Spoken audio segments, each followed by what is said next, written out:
Достар, видео басталмас бұрын каналға тіркелуді ұмытпаңыздар.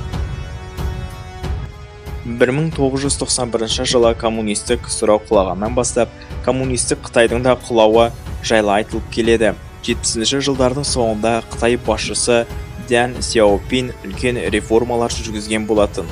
Оның ксродан ерекшелігі басқа әлеммен ашық есік саясатын жүргізуі болды.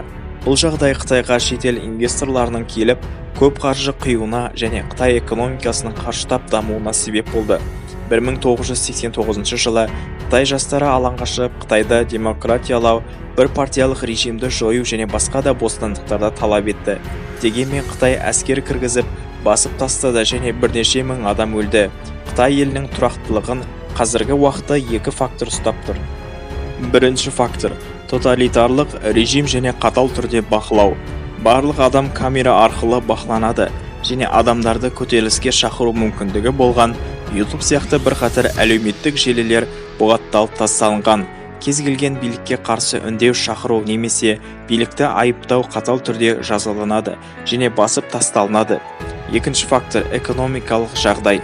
Соңғы 30 жылда Қытай экономикасы қарқынды дамыды, сондықтан халықтың басым көпшілігі билік дұрыс саясат жүргізіп отыр, сондықтан дамып жатырмыз деп ойлайды және көңілдері толып отыр. Бірақ әлемдік сарапшылардың айтуы бойынша Қытай экономикасы алдағы 10 жылдықта құлдырауы мүмкін, ал мықты экономикасыз Қытайды бір бүтін ұстап отыру мүмкін емес дейді.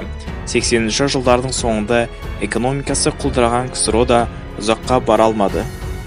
Әсіресе Қытайдың әлемдік лидерлікке ұмтылуы және ақш-қа қарсы шығып адам құқықтарын таптауы батыс елдерінің ашуын келтірді. ақш бастаған елдер бірнеше жылдан бері сауда соғысын ұйымдастырып келеді. Артынша Европа елдері де қосылды. Бұл жағдай Қытайдың сауда-саттықтан түсетін миллиардтаған қаржысынан айырылып қалуына әкеп соқтырды. Батыста Қытай компаниялары қысымға ұшырап, олардан көп алым салық алынуда.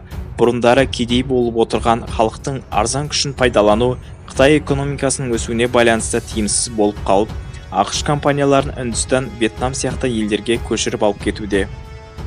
ақш-пен теке тіресуі ақш әскерінің оңтүстік шығыс Азия аумағында және Тайванда орналасып күшеюіне әкеп соқтырды. Қытайдың Жапония, оңтүстік шығыс Азия елдерімен жер үшін таласуы ақш үшін тиімді болып, теңізден қатынайтын сауда жолдарын Қытаймен жауласқан елдермен бірге бөгеп жатыр. Мұхит арқылы сауда жасау әлемдегі ең арзан сауда қатынас жасау болып табылады. Соңғы жылдары Қытайдың тынысы тарылып, құрлық арқылы сауда жасауға көшті. Ресей санкцияға ұшырап, оның жермен қатынау қиын болғандықтан, Қытай Орта Азияға бет бұрып, бір жол, бір белдеу атты жобасын қолға алды. Дегенмен, бұл Қытай үшін мұхит арқылы қатынаудан гөрі қымбатқа түсуде.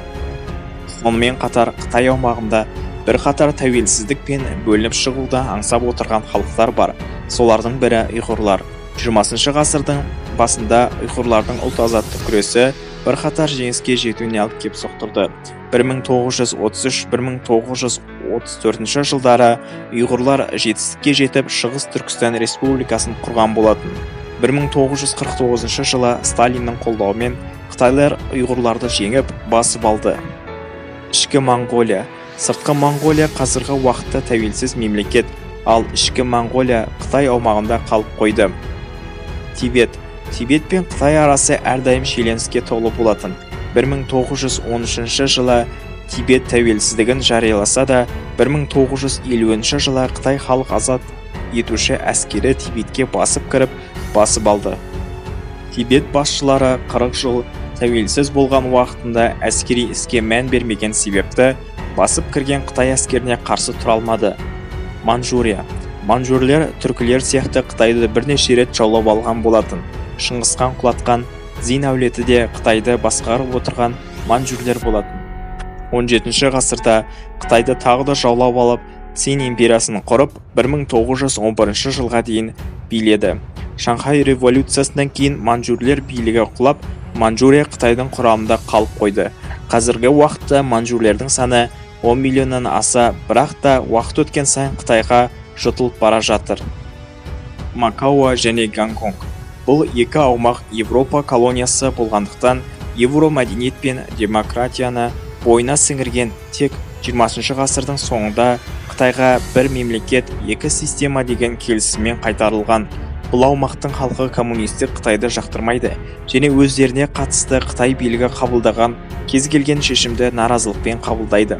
Тайвань басқа аумақтармен салыстырғанда тәуелсіз билік жүргізеді және ақш тарапынан қолдау көріп отырды. Әрдайым қару-жарағын дайындап, Қытай басып кірсе қарсы тұратын оқу-жаттығу жұмыстарын жүргізіп отырады. Қорытындылап айтқанда, қазіргі Қытайды күшті етіп отырған оның экономикасы. Егер экономикасынан айырылса немесе билікте аласапыран болып тұрақсыздық орнаса, КСРО сценарийі бойынша ыдырауы мүмкін. Қытай ішінде тәуелсіздігін аңсап отырған миллиондаған халықтар бұндай мүмкіндікті жібере қоймайды. Дегенмен барлық ел Қытайдың құлағанын қаламайды.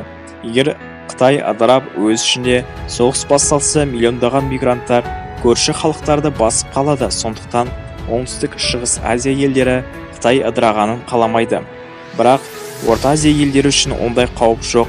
Қытайлардың басым көпшілігі қиыр шығыста орналасқан, ал батыста Қытай саны айтарлықтай көп емес. Егер қазақ билігі батыл әрекет жасаса және Ресей араласпаса, бірқатар шығыс Түркістандағы қазақтардың ата-бабаларының сүйегі жатқан бірқатар қалаларды қайтарып алуға мүмкіндік туады.